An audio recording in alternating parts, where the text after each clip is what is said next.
Au moins 11 candidats aux élections canadiennes ont été accusés d'avoir reçu des fonds du Parti communiste chinois. Un reportage récent détaille la situation de 2019. La police britannique enquête sur des postes de police. Ils disent que la Chine exploite des bureaux de police à l'étranger et qu'ils font pression sur les dissidents. La Chine assouplit certaines de ses restrictions liées au Covid-19, potentiellement pour ralentir les dommages causés à son économie.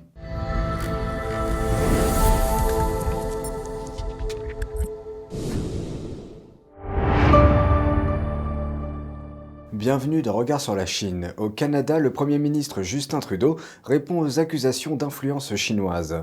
Un nouveau reportage indique qu'au moins 11 candidats fédéraux ont reçu des fonds du Parti communiste chinois pendant les élections canadiennes de 2019.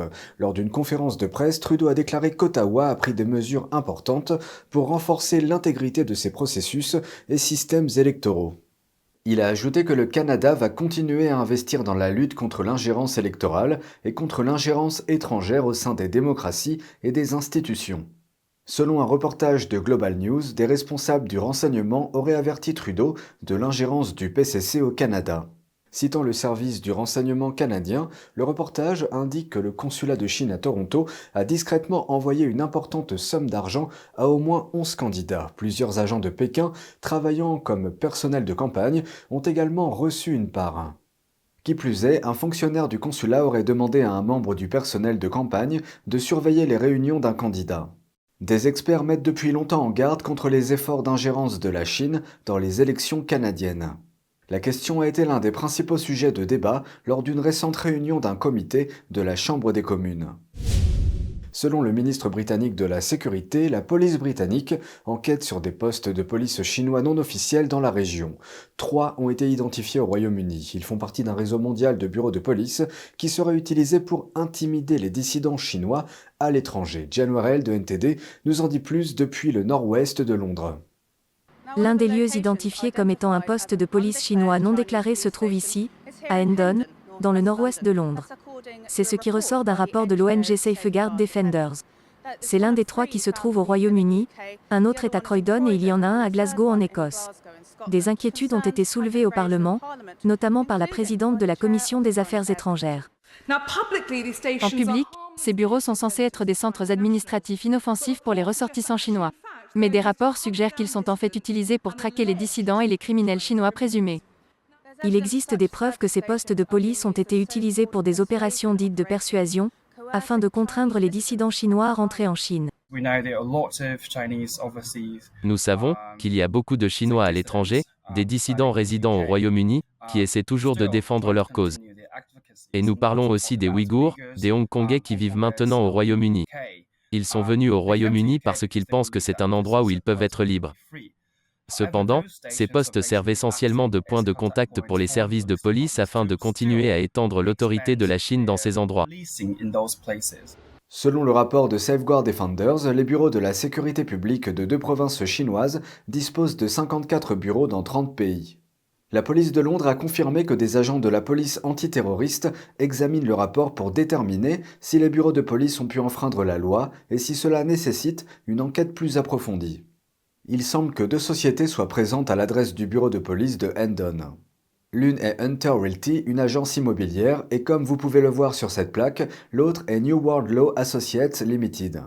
Personne n'a répondu au numéro de New World Law alors que quelqu'un de Hunter Realty a décroché, mais après que notre envoyé a dit qu'elle était journaliste, ils ont répondu qu'ils entendaient mal et ont raccroché le téléphone. L'homme à l'intérieur de Hunter Realty a dit qu'ils avaient récemment reçu beaucoup de visites de journalistes et qu'on ne peut rencontrer personne sans rendez-vous. Au niveau du gouvernement, le ministre de la Sécurité a récemment déclaré que la police enquêtait sur les bureaux de police au Royaume-Uni. L'Irlande a ordonné la fermeture du poste de police de Dublin. Le long bras policier de Pékin fait l'objet d'une attention croissante dans le monde entier. Le gouvernement néerlandais a ordonné la fermeture des bureaux de police sur son sol. Il y a quelques jours, un homme prétendant être un responsable de la sécurité nationale de la Chine aurait menacé d'assassiner un dissident résidant aux Pays-Bas. L'homme a été arrêté par la police néerlandaise. Une réunion clé a débuté en Asie du Sud-Est. Le Premier ministre chinois Li Keqiang était présent. Il a rencontré les dirigeants de l'Asie du Sud-Est au Cambodge vendredi, dans le but de renforcer les liens économiques de Pékin avec la région.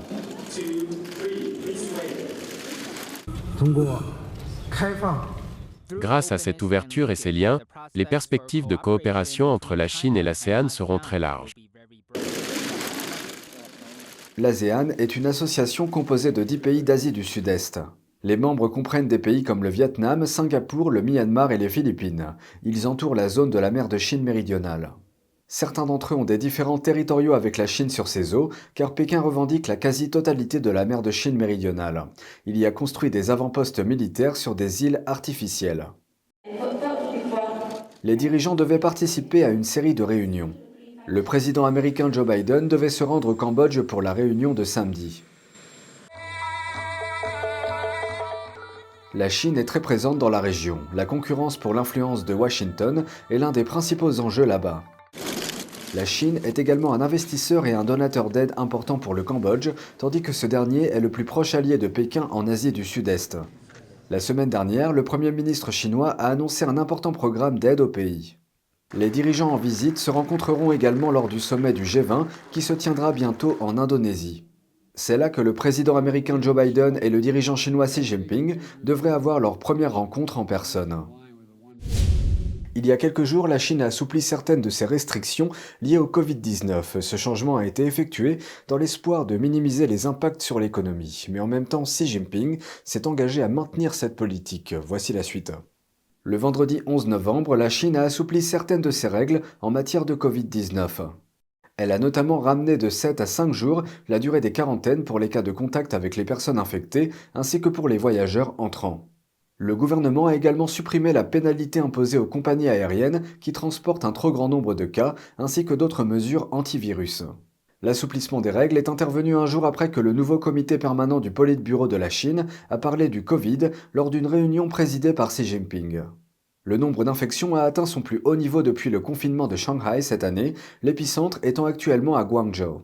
Malgré cela, le comité a souligné la nécessité de minimiser l'impact de l'endiguement des épidémies sur l'économie du pays. Cette décision a réjoui les marchés, le CSI 300 de Shanghai ayant bondi de près de 3% et le yuan s'étant renforcé jusqu'à 7,06 pour $1, son niveau le plus élevé depuis le 22 septembre. Après cette décision politique, les investisseurs étrangers ont acheté pour 2,1 milliards d'euros d'actions chinoises, le plus gros montant en 2 mois. Les prix du pétrole ont bondi d'environ 3%, la Chine ayant assoupli certaines des restrictions liées au Covid-19. Les ordres de travail à domicile sont toujours en vigueur dans certaines villes. Les déplacements en Chine restent limités, les gens cherchant à éviter le risque d'être placés en quarantaine. Pendant ce temps, une nouvelle série de confinements dans la 3e plus grande ville de Chine, Guangzhou. Les cas de virus locaux sont en hausse, plus de 2000 cas déclarés en 24 heures. Guangzhou est l'une des villes les plus importantes pour l'économie chinoise, en plus d'être un important centre manufacturier et commercial. La ville est située dans l'une des principales régions économiques de Chine. Cette région représente environ 7% du PIB de la Chine. Le confinement de la ville pourrait porter un coup à l'économie chinoise, déjà en perte de vitesse. Pour l'instant, la ville est partiellement confinée. Environ 5 millions de personnes ont reçu l'ordre de rester chez elles jusqu'à dimanche. Une seule personne par foyer est autorisée à sortir pour faire ses courses et seulement une fois par jour. Les transports publics ont été arrêtés et les cours suspendus. Les vols à destination de Pékin et d'autres grandes villes ont également été suspendus. Au nord de la capitale chinoise, Pékin, les 21 millions d'habitants de la ville doivent se soumettre quotidiennement à des tests de dépistage du virus. De nombreuses écoles sont passées au cours en ligne. Les hôpitaux apportent désormais des services restreints et certains magasins et restaurants sont fermés avec leur personnel placé en quarantaine. C'est tout pour aujourd'hui, merci d'avoir suivi Regard sur la Chine. On se retrouve demain pour une nouvelle émission. Prenez soin de vous et à bientôt.